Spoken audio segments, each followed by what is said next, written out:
Assalamualaikum warahmatullahi taala wabarakatuh. So I am Lukman, the Safety and Health Officer for Sunway PFM.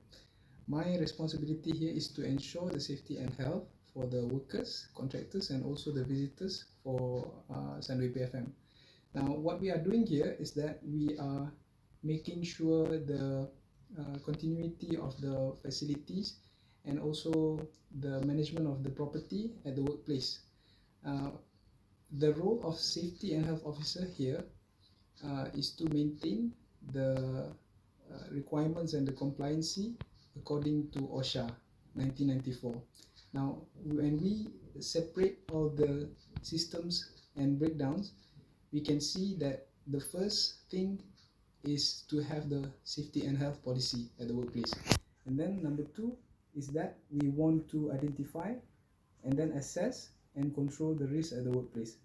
So part of it is that we also have trainings for the employees, and also we also have a emergency management and response plans. Now, what I want to highlight today is that we want to show how we conduct trainings for the employees, and part of it is how to use the fire extinguisher and also how to respond to an unconscious person, whether it be our visitors, our employees, or also the contractors.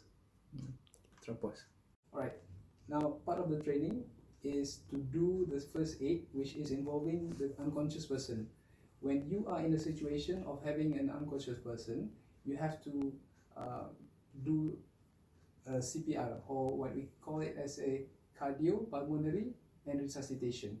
Now, when we are in the situation, we have to make sure that he is unconscious. He is not only faint or just having a heat stroke, but is totally unconscious. How to check is that by listening to the breathe, and then looking at the chest, whether there is an up and down of air movement. So if confirmed there is an unconscious person, you start to do a CPR. Now clench your finger, clench your hand, and then push with your body for 30 times, and then it is followed by one breath. So how to breathe to the person is by tilt and chin. Tilt the chin and then hold the breath upward. Hold the mouth upward and then just blow. Okay?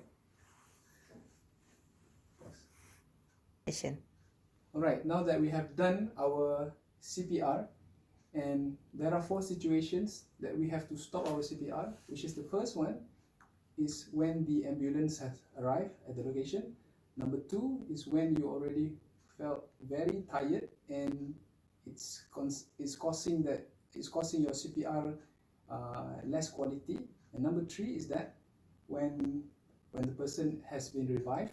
And number 4 is when you have completed 5 cycles and 4 sets. So what I was saying before is that 1 cycle is including 30 times of pressing, of chest compression. So every 1 cycle must be followed by 1 breath, and then that 1 cycle must be completed into 5 cycles. So 5 cycles is considered as 1 set. So 5 cycles times 4 is equal to 600 chest compressions. So after 600 chest compressions, if the person is not revived yet, then you must stop, because statistically, based on the statistics, after 600 times, if the person cannot be revived, that means no. Now that we have finished our CPR training, we proceed to the next training, which is how to use a fire extinguisher safely. Now, when we talk about fire extinguisher, there's a lot of types of fire extinguisher. Now what we have here is an ABC types of fire extinguisher. See, ABC. Now we have water fire extinguisher, we also have carbon dioxide fire extinguisher, foam, and also other kind of things. Now when we want to use the right fire extinguisher, we have to know what is the logo right here. Now A is a fire started by solid fire. That means anything from table, chair, or anything that is combustible is considered as a kind of fire extinguisher. B is liquid fire. That means kerosene, diesel or petrol is considered as B. C is gas.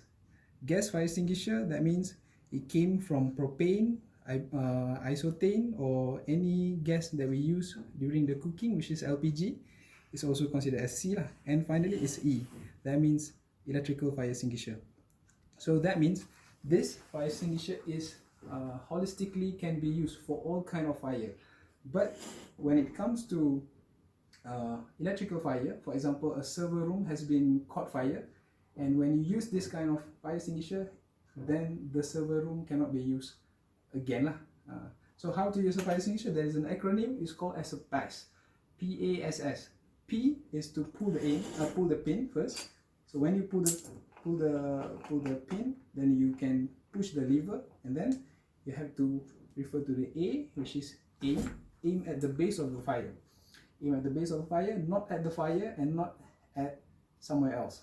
And S is to squeeze and to sweep, so that when we sweep at the fire, we will make it overlap.